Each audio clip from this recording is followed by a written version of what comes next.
जनाबे वाला अज खलीज और मशरक़े वुस्ता दे विच पैदा होने वाली सूरत हाल ने एक बारी फिर एक सवाल खड़ा कर दिता है कि ये जिहड़ा भारत है ये वाकई खुद मुख्तार खारजा पॉलिसी रखता है या फिर वड्डियां वड्डियां ताकतां दे दरमियान तवाज़ुन कायम रखण दी एक सिर्फ और सिर्फ मामूली जी कोशिश करता है। बस जदों गजा दे विच हज़ारों शहरी शहीद हुंदे है तां उदों तां इहदी जुबान नूं ताला लग जांदा है, उदों तां मूंह दे विचों एक लफज नहीं फुटदा, उदों तां इंसानी हकूक दीयां तंजीमां नूं सप सूंघ जांदा है। और जदों ईरान और इजराइल दे दरमियान कशीदगी वधी तां तुसीं ये देखो कि भारत ने इदां दा मौकफ इख्तियार कीता कि जिहदे नाल ना तां अमरीका और इजराइल ना वो नाराज होवे और ना ही ईरान, क्योंकि इजराइल दे नाल दफाई ताउन चाहिदा है और ईरान और खलीजी जिहड़े मुमालिक ने उन्हां दे कोलों चाहिदी है तवानाई। भारत दी मईशत दा बहुत वड्डा हिस्सा खलीजी तेल दे उत्ते खड़िया होया है। लखां भारतीय शहरी गरीब मुमालिक दे विच काम करदे तुहाडे और अरबां डॉलर दी जिहड़ी तरसीलाते ज़र है वो भारत पहुंचदी है, लेकिन इहदे बावजूद नई दिल्ली दी पॉलिसी अक्सर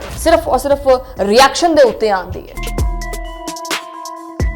बिस्मिल्लाहिर्रहमानिर्रहीम, अस्सलाम वालेकुम। तुसी देख रहे हैं 360 डिजिटल पंजाबी और मैं हां तुहाडी मेज़बान शुमाइला नियाज़। तुहानूं पता है कि वैसे ना उत्तों ये बड़ा चंगा बनने की कोशिश करता है भारत जिहड़ा है, और जदों भी मशरक़े वुस्ता दे विच कोई भी मसला कोई भी हलचल या कोई भी कशीदगी वधदी है ना, तो ये बड़ा अपने आप नूं जरा टाई शाई पा के ते बड़ा एक जिम्मेदार बन जाता है। ये भारत आपदे आप नूं एक जिम्मेदार आलमी ताकत के तौर दे उत्ते पेश करने की कोशिश करन लग पैंदा है। लेकिन जदों गल आंदी है कि प्रैक्टिकली की हुंदा पिया है तो यदी खारजा पॉलिसी जिहड़ी है ना वो डावाडोल जी नजर आती है। भारत की खारजा पॉलिसी सिर्फ अपने मफादात दी है। एक पासे तो आपदे आप नूं अमन इस्तेकाम सफारतकारी दा हामी करार दिंदा है और दूजे पासे इस तरह के तनाज़ात दे विच मजीद अग भी पांदा है। जनाबे वाला अज खलीज और मशरक़े वुस्ता दे विच पैदा होने वाली सूरत हाल ने एक बारी फिर एक सवाल खड़ा कर दिता है कि ये जिहड़ा भारत है ये वाकई खुद मुख्तार खारजा पॉलिसी रखता है या फिर वड्डियां वड्डियां ताकतां दे दरमियान तवाज़ुन कायम रखण दी एक सिर्फ और सिर्फ मामूली जी कोशिश करता है। बस बाकी इहदा काम सिर्फ और सिर्फ अग सिटना है। जदों गजा दे विच हज़ारों शहरी शहीद हुंदे है तां उदों तां इहदी जुबान नूं ताला लग जांदा है, उदों तां मूंह दे विचों एक लफज नहीं फुटदा, उदों तां इंसानी हकूक दीयां तंजीमां नूं सप सूंघ जांदा है। और जदों ईरान और इजराइल दे दरमियान कशीदगी वधी तां तुसीं ये देखो कि भारत ने इदां दा मौकफ इख्तियार कीता कि जिहदे नाल ना तां अमरीका और इजराइल तां खैर खास करके दा बहुत वड्डा इतिहादी है ना वो नाराज होवे और ना ही ईरान,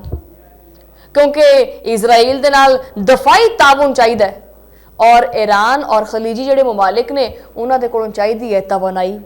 जिस तरह के देखो ना तुसीं अगर खलीज दे विच जंग फैलदी है तो सब तो ज़्यादा नुकसान उन्हां मुल्कां नूं हुंदा है जो कि तवानाई वास्ते इसी खिते दे उत्ते जिहड़े ना वो इन्हिसार करते हैं और भारत जिहड़ा ना उन्हां दे विच आंदा है।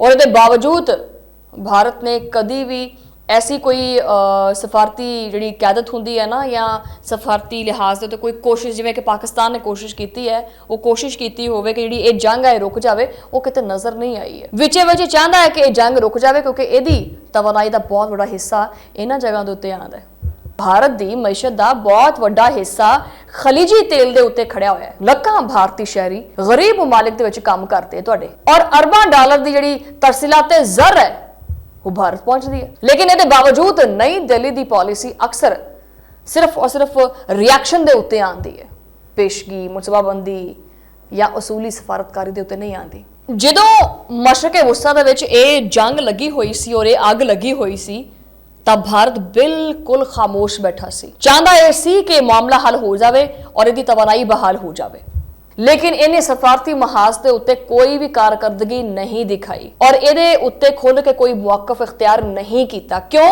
क्योंकि पिछे यानी सिर दे उत्ते डंडा सी ना इजराइल दा, इहदे सिर दे उत्ते डंडा इजराइल दा सी, तां करके बोलिया नहीं कुसकिया नहीं। और जदों हुण हालात नॉर्मल हो गए है तो हुण ईरान भाईजान ईरान भाईजान ईरान भाईजान हो रहा है। क्यों? क्योंकि तेल दे फक्के मारने हैं, सॉरी तेल दे फक्के नहीं मारीदे, तेल तां डफी दा हुंदा है, तेल डफना है ना इन्हें, तेल पीना है इन्हें, तां करके सिर्फ और सिर्फ आपदे मफादात अजीज ने जिहड़ियां गल्लां तुसीं करदे ना आलमी क्यादत दियां, आलमी क्यादत दा दावा करना ही बड़ा आसान है, लेकिन अपने आसे पासे दे मुमालिक दा ख्याल रखना भी बहुत जरूरी है जो कि पाकिस्तान ने किया। ਹੁਣ ਚੁੱਕੇ ਮਾਮਲਾ ਜਿਹੜੇ ਨੇ ਉਹ ਮਾਮੂਲ ਦੇ ਉੱਤੇ ਆ ਗਏ। ਆਪਣਾ ਹੁਰਮਸ ਜਿਹੜੀ ਉਹ ਖੁੱਲ ਚੁੱਕੀ ਹੋਈ ਹੈ ਔਰ ਤੇਲ ਦੀ ਜਿਹੜੀ ਤਰਸੀਲ ਔਰ ਬਹਾਲੀ ਹੈ ਉਹ ਹੋ ਚੁੱਕੀ ਹੈ। ਹੁਣ ਭਾਰਤ ਜਿਹੜਾ ਨਾ ਉਹ ਕੋਈ ਸੁੱਖ ਦਾ ਸਾਹ ਲੈਂਦਾ ਪਿਆ। ਇੱਕ ਚੀਜ਼ ਬੜੀ ਇੰਪੋਰਟੈਂਟ ਹੈ ਵੈਸੇ ਕਿ ਅੱਜ ਦੀ ਜਿਹੜੀ ਸੂਰਤ-ਹਾਲ ਬਣਦੀ ਪਈ ਹੈ ਦੁਨੀਆ ਦੀ ਇੱਕ ਕਿਸਮ ਦੀ, ਤੁਸੀਂ ਇਹ ਦੇਖੋ ਕਿ ਇਹਦੇ ਵਿੱਚ ਭਾਰਤ ਬੁਰੀ ਤਰ੍ਹਾਂ ਨਾਕਾਮ ਹੋਇਆ।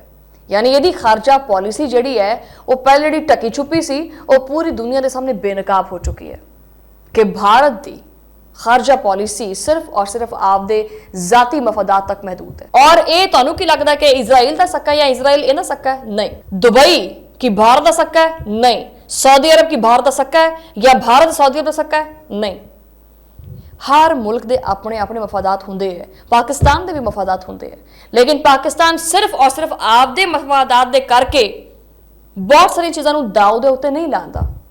भारत सिर्फ और सिर्फ आपदे मफादात दे करके बहुत सारी चीज़ां की बल्कि सारा कुछ ही दाव ते ला देता है।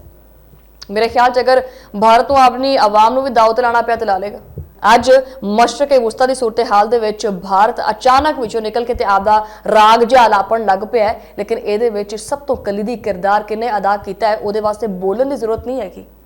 ਤੁਸੀਂ ਬਹੁਤ ਸਾਰੇ ਇੰਟਰਨੈਸ਼ਨਲ ਜਿਹੜਾ ਨਿਊਜ਼ ਹੈ ਉਹ ਦੇਖ ਲਓ, ਤੁਸੀਂ ਟੀਵੀ ਚੈਨਲਸ ਦੇ ਉੱਤੇ ਜਿਹੜੀਆਂ ਖਬਰਾਂ ਚੱਲਦੀਆਂ ਪਈਆਂ ਨੇ ਉਹ ਦੇਖ ਲਓ, ਤੁਸੀਂ ਅਖਬਾਰਾਂ ਦੀਆਂ ਖਬਰਾਂ ਦੇਖ ਲਓ, ਹਰ ਪਾਸੇ ਸਿਰਫ ਔਰ ਸਿਰਫ ਪਾਕਿਸਤਾਨ ਦਾ ਜ਼ਿਕਰ ਹੋ ਰਿਹਾ ਹੈ ਕਿਉਂਕਿ ਇਸ ਖਿੱਤੇ ਦੇ ਵਿੱਚ ਅਗਰ ਕੋਈ ਕਲੀਦੀ ਕਿਰਦਾਰ ਅਦਾ ਕੀਤਾ ਹੈ ਉਹ ਸਿਰਫ ਪਾਕਿਸਤਾਨ ਨੇ ਕੀਤਾ ਹੈ। और यह जी आबना हुरमस खुली है जिदे करके हुण भारत में बड़ा कुछ सुकून हुंदा पिया है, इहदे विच पाकिस्तान का बहुत बड़ा किरदार है।